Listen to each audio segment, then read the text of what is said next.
Cheers, welcome to my channel. This is a bonus full moon for the month of May, tarot oracle reading. And Aquarius, you are the star of this astrological insight. If your sun sign is not Aquarius, we all have a little bit of Aquarius in us somewhere. If you do have your chart, which house does Aquarius show up in? That could give you further clarity as to your situation now. So we have, this is also a timely reading, meaning if you're watching it at this time, it is the perfect time for you. Having said that, if it's been a while since I have posted this, what was going on in your life back then? That could give you further clarity as to your situation now. All right, we have my little cat Stella. Are you here to join the reading? Okay. She's so funny. She loves the energy of the readings. Her job is to purr. Are you going to purr for us? Good girl. Okay, you sit nice. That's a good girl. Good girl. You're already purring. All right. A cat's purr actually has healing powers and can lower blood pressure. Figure we could all use a bit of that these days. So the underlying energy for the entire reading is the Ten of Wands. So the Ten of Wands is talking about feeling some burdensome energy, like carrying a heavy load, basically. The wands represent the element of fire, and they represent action and passion. Now, the good news is that some of these wands could represent like actual harvest, because this is the wands represent seeds that you've planted, and then the actions that you've taken, and then having the harvest reaped from those actions or inactions. And so this can talk about a harvest as well as burdens. Sometimes when the load is too heavy, it could be because you're carrying other people's burdens that you don't need to be carrying, and it's time to put them down. And quite often that's what this card represents. It also can represent like things that are not necessarily a burden, but they've become burdensome. Like, say for instance, you purchased a home 5 years ago and you've lived in it, you got it for a good price, it's a beautiful home, you've enjoyed it. But now you have an opportunity somewhere else and you want to move, but you have to fix it up and put some money into it and sell it to be able to get your money back, and get the return that you want for your investment. So it's still an asset, but it's just become burdensome to you because your circumstances have changed and you want to move in a different direction. And so this energy, this person's almost home with this load, but he can't see it. If you've ever heard the saying, can't see the forest due to the trees, that means that you're so caught up in the details that you sometimes forget what the big picture is. So the idea is get your load home and then sort through it. So you know what you have and what you don't have and what you need to do and what you don't need to do. Just take an assessment, basically. And if you are carrying any burdens that belong to other people, this is where you want to put them down in the field. Like, just put them down, and you can phone them up when you get to your home and say, you know what, I put your burdens down in the field, you need to go pick them up. And if they don't, that's their problem, not yours. It's that type of energy. It's time to look after yourself, because this is eventually will take you down if you let it. And then we have this energy talking about the internal forces of the internal forces are what you have control over, but you might find them challenging to face sometimes.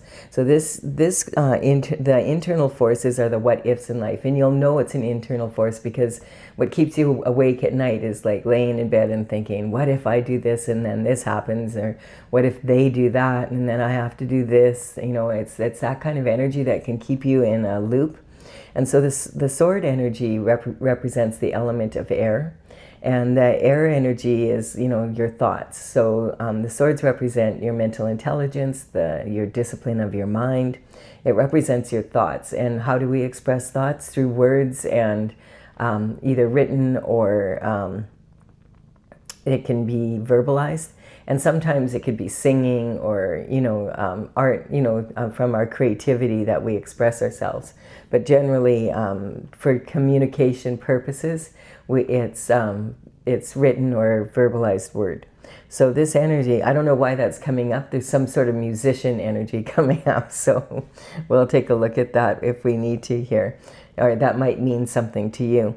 So this energy here is talking about, I call this card the shift disturber because it's a walking contradiction. He has two swords planted here. We don't quite know why, but it's something from the past because he's looking back and he's looking over his shoulder, probably because he has to.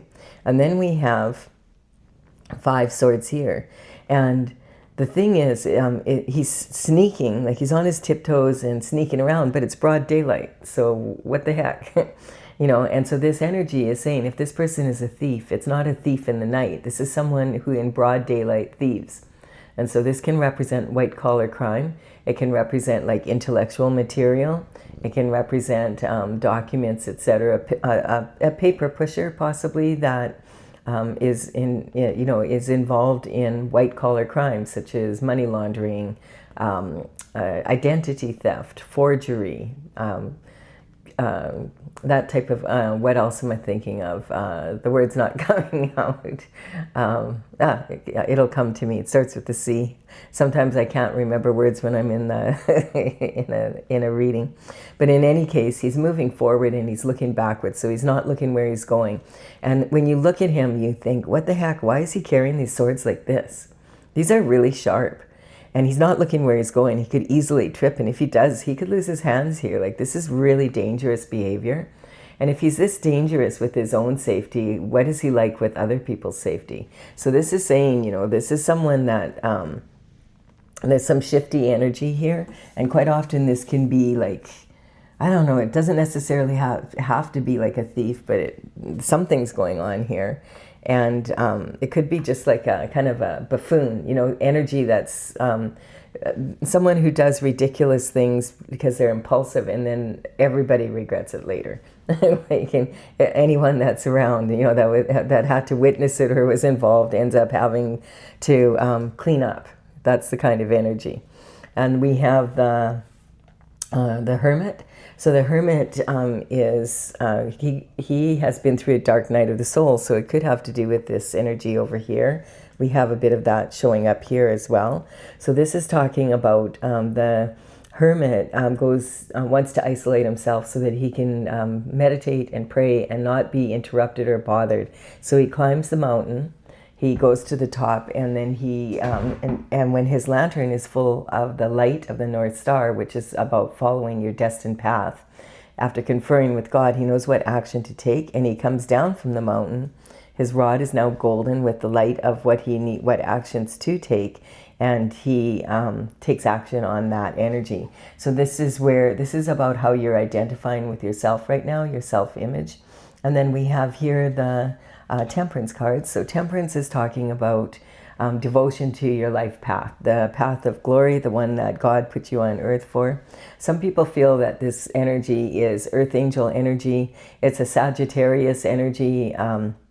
It's talking about adding your own alchemy to the plant, to the water of the universal water pool.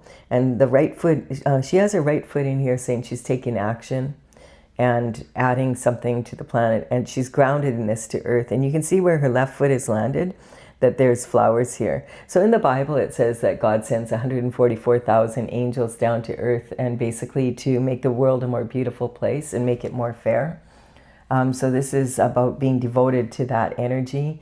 Human beings who have decided to follow their path of glory and do good for the world. This is the Wounded Warrior. So this is the energy I'm saying that you've been in to get these 10 wands, like home. And this has been like you've already landed 8 of them, but this 9th one you're leaning heavy on.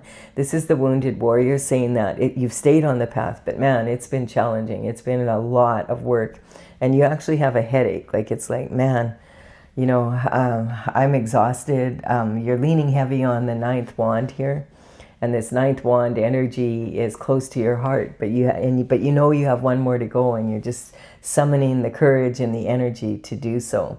And this energy is talking about communication and early life. So This can be talking about maybe when you were younger that you really struggled maybe in schoolwork or something like that, or bringing, you know, like this is kind of like the seeds that you plant from your actions. Maybe you were, it could represent sort of a hyperactive kid actually is what I'm picking up. That kind of energy, very impulsive, maybe a little bit dyslexic, that type of energy.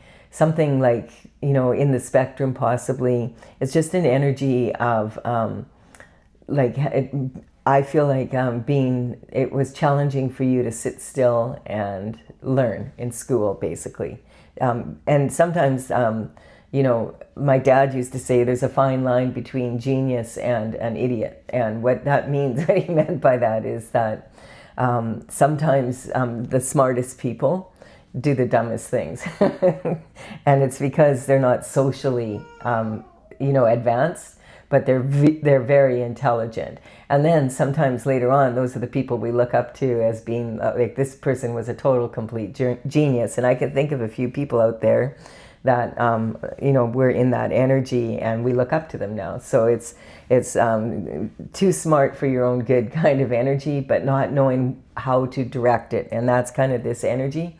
But it can turn into like really going down the wrong path energy rather than staying. But you've been like determined to stay on this path. So maybe this energy is an internal force within you that you've had to quiet down. It could be something like that. The home and family emotional foundation. This could be the King of Wands is considered the sexiest king of the four in the minor arcana. He's the kind of guy you wouldn't kick out of bed for eating crackers. You could forgive him for anything. He's so charismatic, and he's got such a good personality, a good sense of humor. He has a good, you know, he loves, he has a lot of passion about him. He loves new adventures, new people. He genuinely enjoys that kind of energy. And he's passionate. He's the element is again this the element of fire, and this is made of wood because wood feeds fire. And this energy is talking about you know, being a visionary and always planting. Like this is about planting these new wands, and it's really interesting how this has lined up. It's talking about this visionary energy that he is. I feel like this is the 10th wand. I feel like once you land this one, this 10th one is going to be easy. It's just going to be like, okay, now it's complete. And maybe this is the one wand that you're struggling with right now that you know is a burden and you need to put it down, and it's someone you care about, because that's what the energy here is. And I feel like that's the decision that you're making. It's just coming in like that. There's some action or some group that you've been involved in, that kind of energy. It's like, I don't want to have any part of this anymore. I need to put that burden down in the field right now and go after what I really want and be more in this energy. And look at this, like the King of Wands is there's a salamander running here, and a salamander chasing its tail, and this lion energy. And this is talking about protection from fire. So, you know, it's that type of energy. But I noticed a couple months ago that it almost is like there's a face on here with two eyes, and then the nose and smoke and a mustache coming out and out of the mouth. And now I can't ever not see it. And I figure out there must be a reason why. It could just be because the king is smoking hot. Or it could say where there's smoke, there's fire. So it's kind of like, yeah, maybe this wand is one that you need to put down, and then the next wand is going to come easy to you because this is the one thing that's holding you back. That's what I feel, Aquarius. It's interesting because Aquarius energy is air energy. So, you know, we don't have any swords here yet except for these ones here. And I feel like something in your energy is you know, well, what I talked about before. So this is a cup of love coming in. This is about creativity, romance, and children. And I feel like when you put that cup down, even if you have a partner now, it will be like a new breath of fresh air towards that energy, and you'll be able to really focus on your life and not having to deal with whatever this one wand. It could be associations with other people. It could be, you know, a lot of different things. So you would know if it's, if this reading is resonating with you. So this is about your creativity coming back and feeling romantic again, and new love. If if you don't have one in your life, but it also can be talking about being in the flow and doing what you love and just enjoying life, and having like this new passion in your life to enjoy it again, being kind of more in this energy than in this energy for sure. And then we have here health, daily routines and habits. So this is representing, like, if you're married to someone at this time, it's that kind of energy. Like, this is the Queen of Cups is the most traditional of all the queens. Like, this would be like representing someone that's probably married in that kind of commitment. They have a lot of love. They have a lot of unconditional love for you. It's that kind of energy. Like, your home life is good. It's outside of your home life is what I'm getting. This can be a very maternal energy, but on the other end, like, there's a trophy here with a lid on it. And so I feel that someone has unconditional love for you for sure. Having said that, this could be a new love coming in that has unconditional love for you. And this can also represent your maternal bloodline, like your mother, your grandmother, your great-grandmother down the line, that there's some sort of energy here that this could be part of the burden, I feel, is something around that energy. And then we have the external forces. So the external forces, the underlying energy, whoops, I got that from the top. So this is the underlying energy, and this is your commitment, partnerships, and your spouse energy. So yeah, really interesting here. So this energy coming in here from the bottom of the deck is the underlying energy for external forces. So this energy is talking about you are in an elevated position. So this could mean that you're doing really well at work, and people notice that you do really good work, whatever it is you do. And people are wanting to collaborate with you. You could be an entrepreneur and be, or you could be someone that contracts your work out, that kind of energy. Aquarius energy quite often is, to do with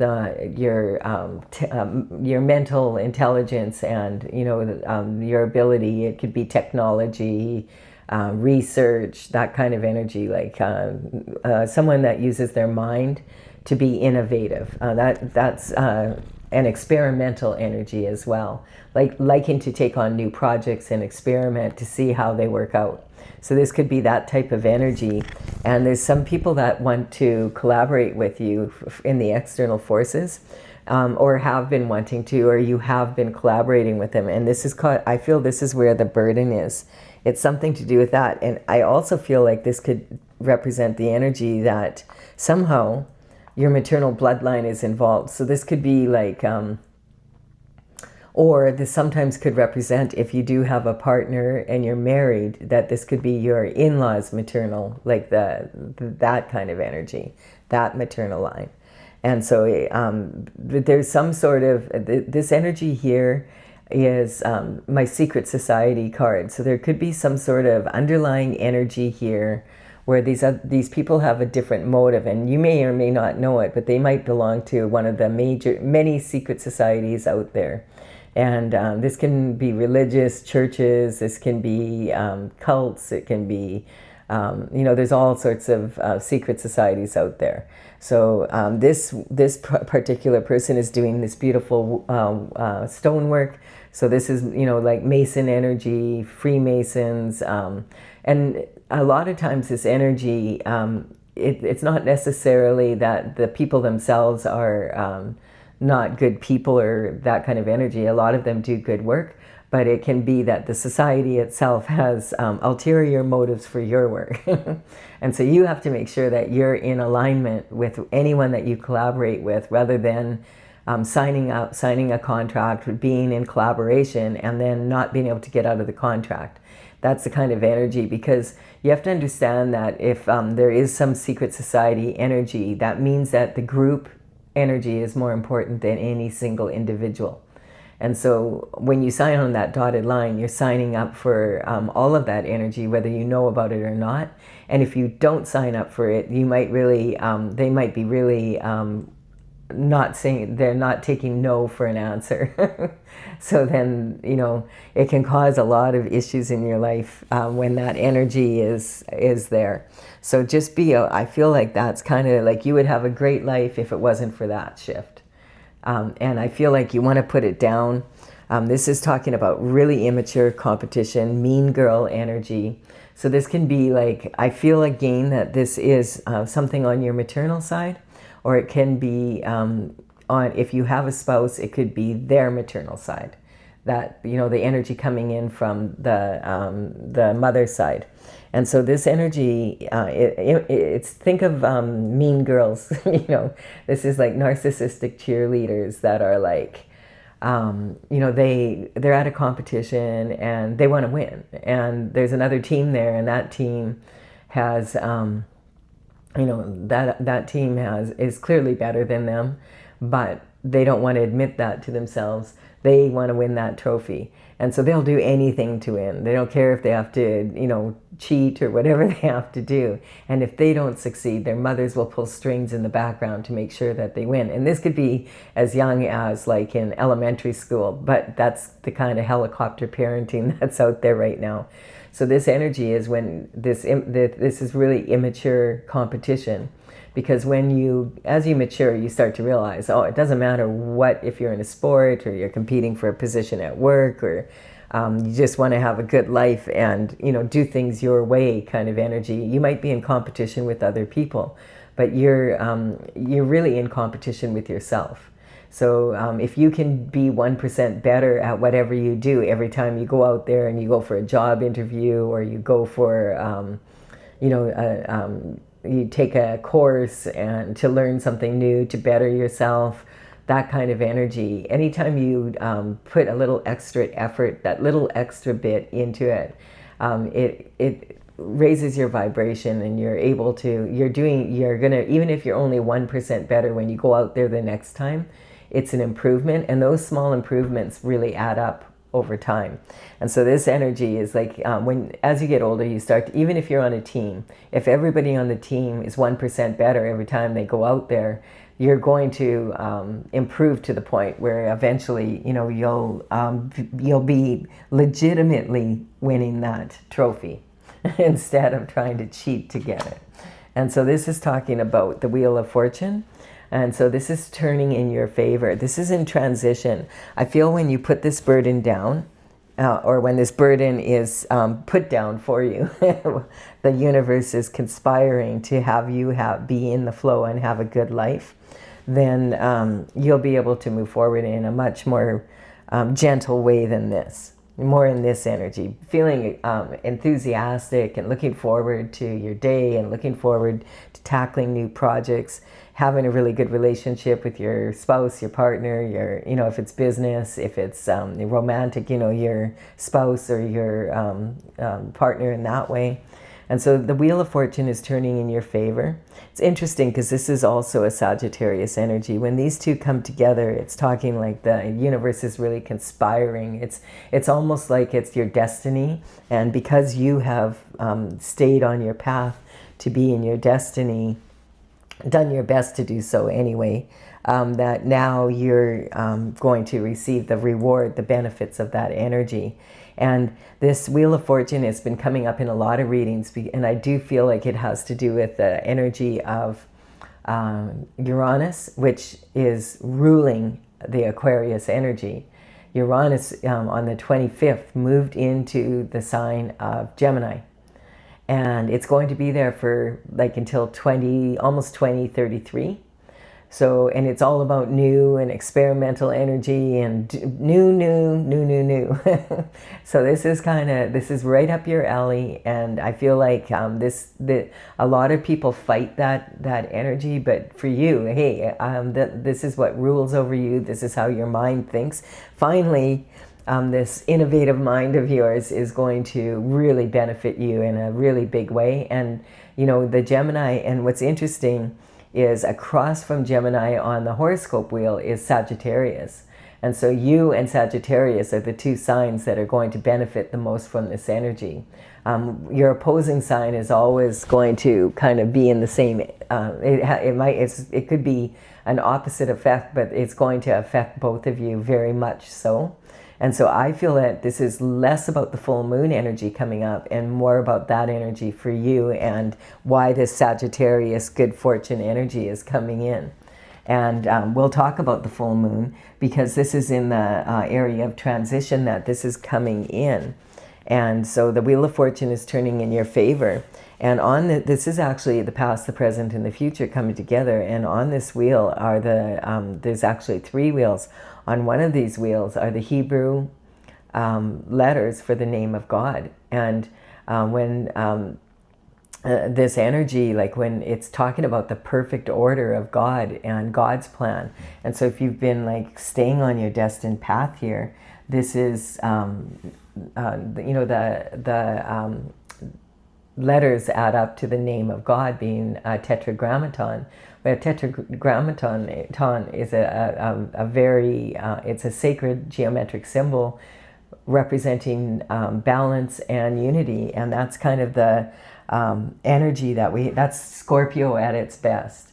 And so this Scorpio moon that we have, the opposing energy is Taurus. So this is kind of like the Scorpio energy is saying, hey, let's blow things up and destroy it and see how it all, then put it back together and see if it's even in a better way.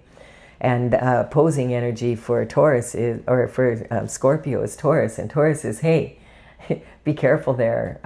This is, this is my, like, Taurus is very, they're the Pentacle sign. And this is about earthly matters, and that matters to them. Their possessions matter to them. Their values matter to them. They don't want shift to change like you want it to change. They want things the way they are now. It's kind of that energy. It can be very stubborn, and it's about their personal values and, their security. What do you mean you want to take my security away from me?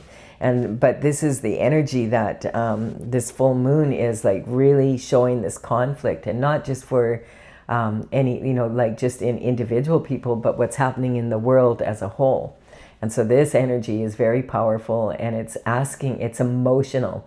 So the full moon is on May 1st, and we had this energy of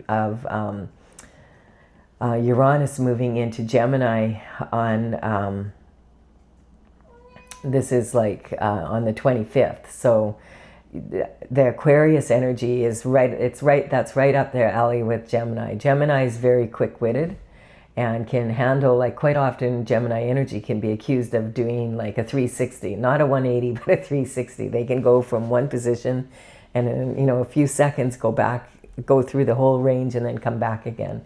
And people will say like, geez, but Aquarius energy and Gemini energy is very similar in that way. It's kind of talking about wanting, like that quick wit, a quick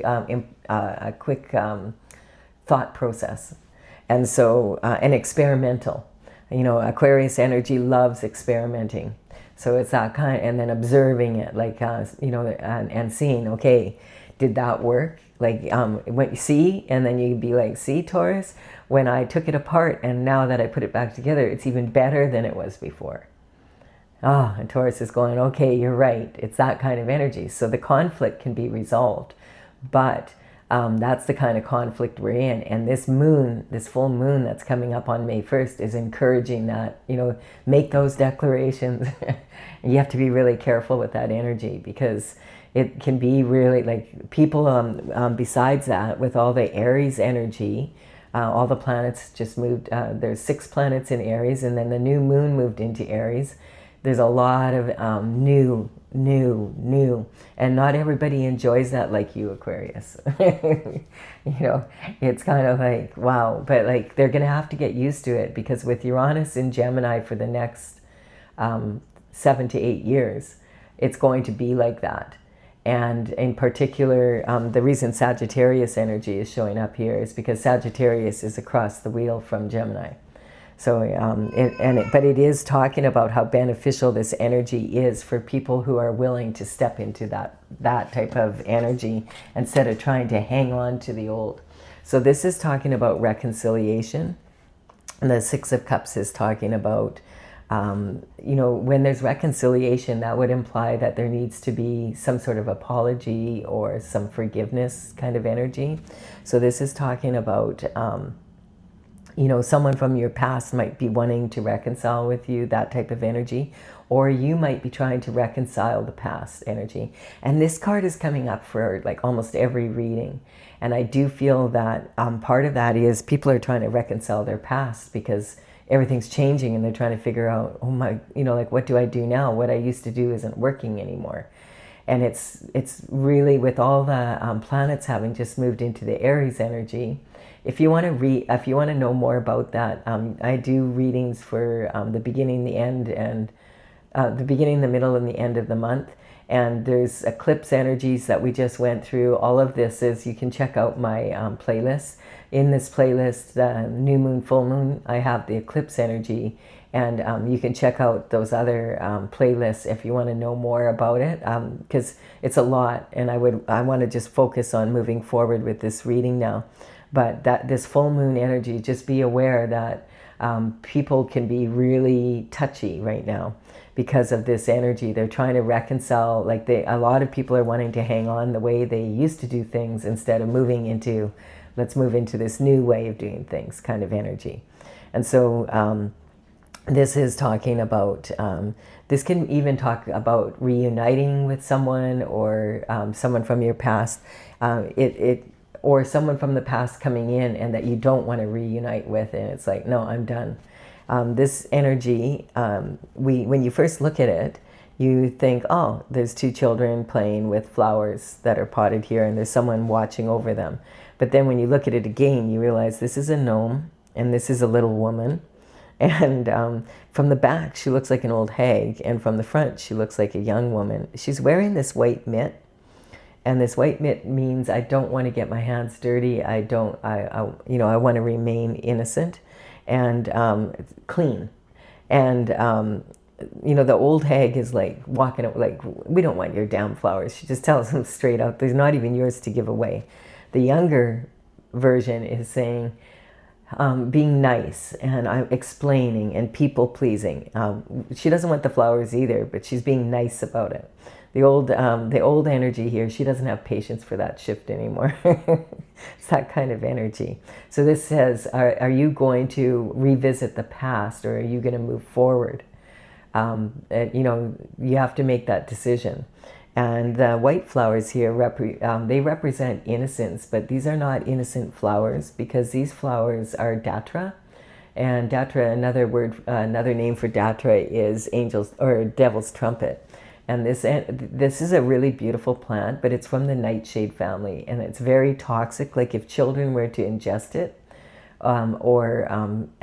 pets, they can become really ill from it. Shamans sometimes use datra to bring visions in to heal childhood wounds, basically, and it creates visions. But that's for adults, and they know what they're doing. So you would never let children play with this plant. And then the watchman watching over them is actually someone walking down the path. They're not children, so it's okay. They're okay.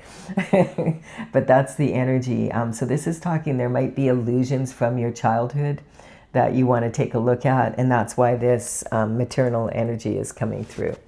And maybe when you go back and you take some time to look at that, it will really open you up to this new energy coming in, and feeling like happy to lay the burden down instead of being responsible for something that really doesn't belong to you.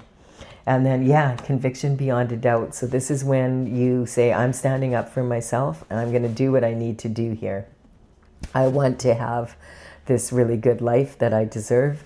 And this is you moving on to higher ground, because now that you know what you know, you have conviction beyond a doubt that you want to be on your destined path. You want to be, and you don't want to be held back by anyone anymore, especially not by your own thoughts, is what's coming up. So this energy here is, he's got a boot on one foot and a shoe in the other. And so this energy can represent like you're still straddled between these two worlds. It also can kind of represent an energy of, walking in someone else's shoes and seeing their point of view or seeing what they've done. And now that you know what you know, you don't want to have nothing to do with it. Maybe they've shown a side, someone has shown a side of themselves to you that you couldn't see before, and now you can see it. And then we have this, and so this is in your career, reputation, that type of energy. And then we have another card of transition coming in here. The Grim Reaper rides into the town with his horse. And like this older person is saying, we don't want your change, stay away from us. But the younger children are, yes, we do. And one of them even has a flower here, and it's a bloom saying that, hey, we're happy to have some new bloom in life. We're happy to have new coming through. The king has been trampled here, but this isn't an actual king. It's representing an energy of things in society, or laws, or like the way a government that's been in power forever and all of a sudden it changes to the other party. It's that type of energy, talking about like these the cracks in the system showing up and needing improvement. And so that's a lot of, it's talking about their not just in individual people's lives that this is happening, but at the top. The whole world, the whole universe probably is going through this kind of energy, but there is light at the end of the tunnel. And so with death, there's always rebirth. And so that's the energy coming through, the new again. And then we have the Empress. So the Empress energy is representing being able to really manifest at a high level, and like a generator of energy. She doesn't get tired. She's not in this energy because she actually embodies the qualities of all four of the queens, and this is talking about a powerful manifester. The wheat growing at her feet here is talking about when she wants to manifest something, she puts plans in place. Like she's, okay, I want to grow wheat. Which field am I going to put it in? Take a look at the soil. What does the soil need? Does it need to be amended? Does it need to be fertilized? She gets it prepared. She picks all the stones and the rocks to make sure that any of the seeding and the harvesting equipment isn't going to be damaged by new rocks that have been come up from the ground up to the surface. And she then plants it at the most opportune time, waves her magic wand and says, okay, nature, look after it for me. She's an organic farmer, so she doesn't spray. It's that type of thing. She just manifests. And so that's the energy. It's about being able to manifest with ease, being in the flow, just saying, like not worrying so much, not always being concerned, but just knowing if I stay on my path, I'm going to be in this energy. And remember, the Empress could be a masculine person, a male person in their feminine energy, as well as a female. All right, so yeah, this has been a pretty interesting reading. It has a lot of really good information for all of us, not just you, Aquarius, but we all have a little bit of Aquarius in us somewhere. So if you do have your chart, take a look at that chart. Whoops. Do you want to get that for me, Stella? She says, no, I don't. Okay, hold on. All right, so this is pretty obvious. I'm going to, that card wants to come out. So that energy here is, I'll explain it in a minute. So my oracle is what I'm going to clarify with, for those of you who want clarification. It's Tales from the Vector. I started this in 2007, and in 2020 I completed all the paintings. I'm an artist. Had a lot of fun with it. I want to bring it out now, but I am working on the information. I do have a lot of written information on my website, which is talesfromthevector.com. But right now I am wanting to play with the cards, and so I have time to work on this channel and build this channel and play with the cards a bit. I've had them out and about in the past when I was teaching seminars, and had a lot of fun with them, and also at psychic fairs for 4 years. But now I'm ready to, I want to bring the deck out and I want to play with it. So you may have noticed what works on paper doesn't always necessarily work in real life. And I'm learning a lot with every reading. It's been a lot of fun for me. I'm enjoying it. So thank you for your time and energy. The Pisces energy, I feel, is talking about like the new moon moved from Pisces to Aries on the 17th. And so this is talking again about like the Pisces energy is a senior executive of the horoscope signs. It's the very last sign. It's a water sign. It's about authority and doing things a certain way. The moon moved from Pisces into the sign of Aries, the newborn infant again, all this new energy that we've been talking about. And Pisces is also ruled by Neptune and Saturn. So the Neptune energy moved from Pisces energy, I think it was on the 26th of February, and was it the it's been a while. I think it was, that's why you need to go back and take a look at it. You'll know when you get there, but it was either, it was February.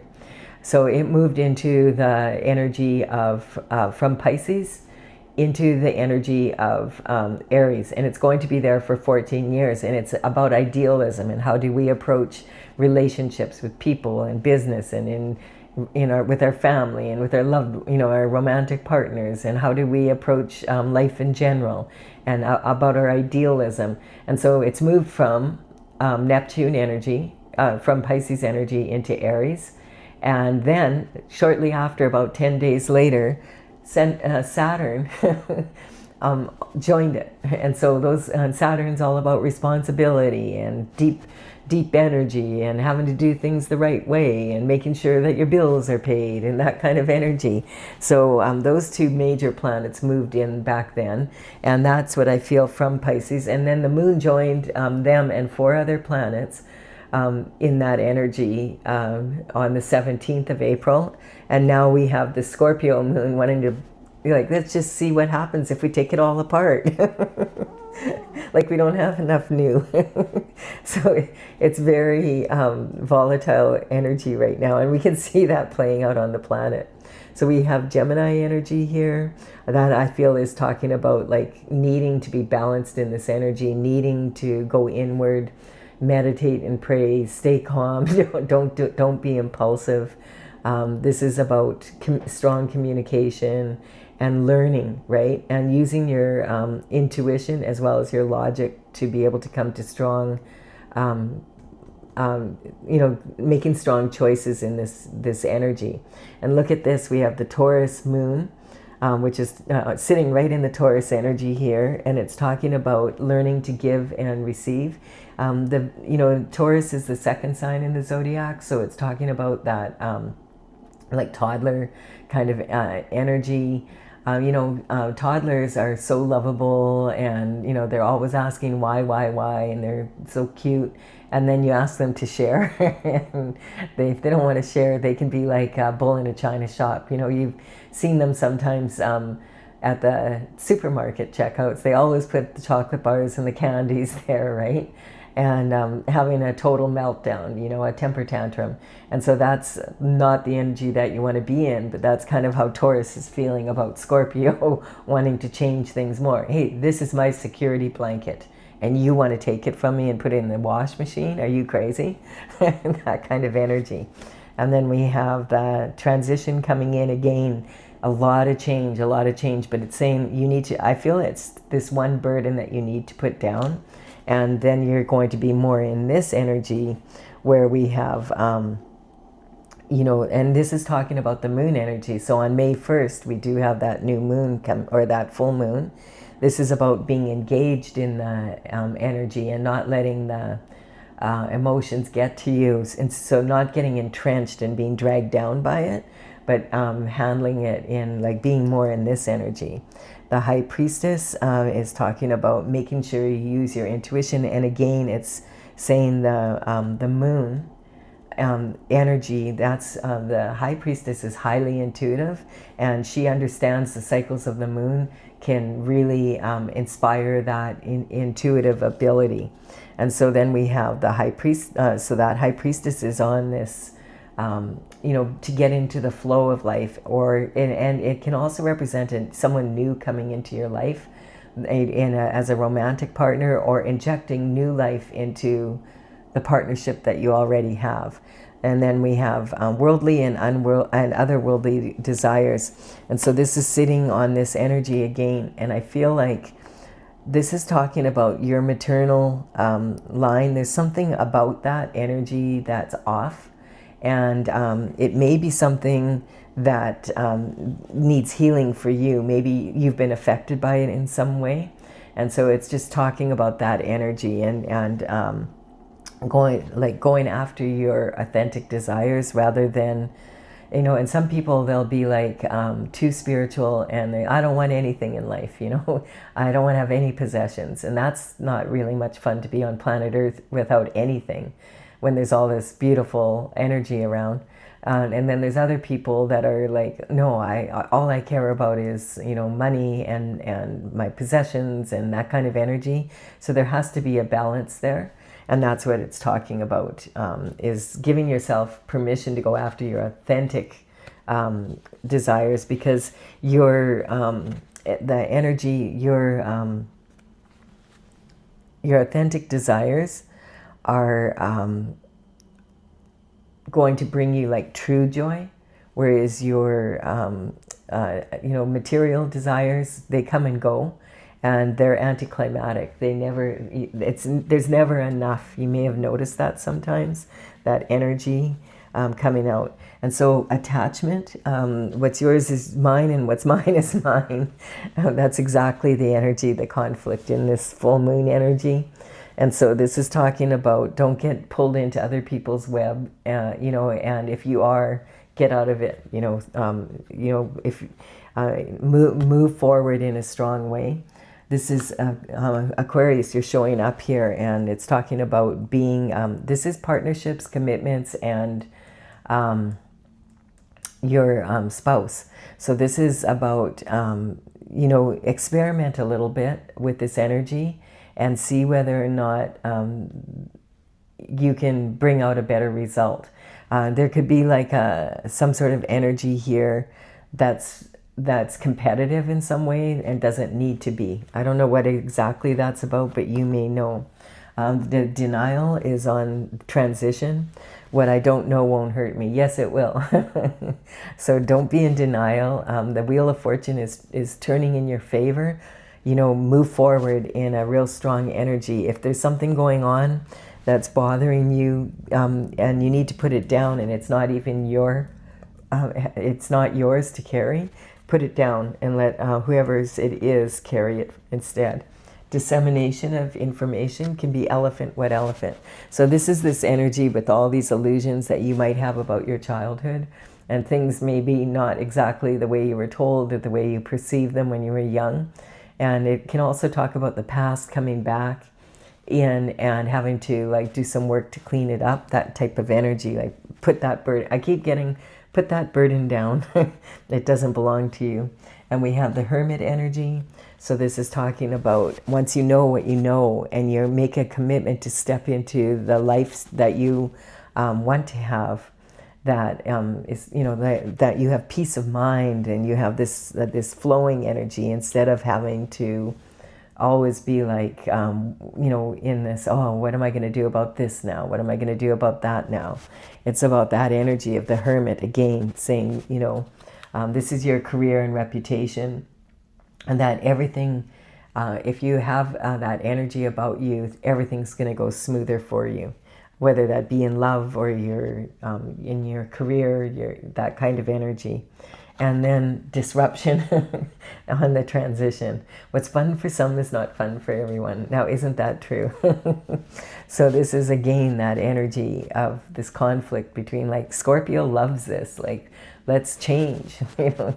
And Aquarius isn't opposed to it.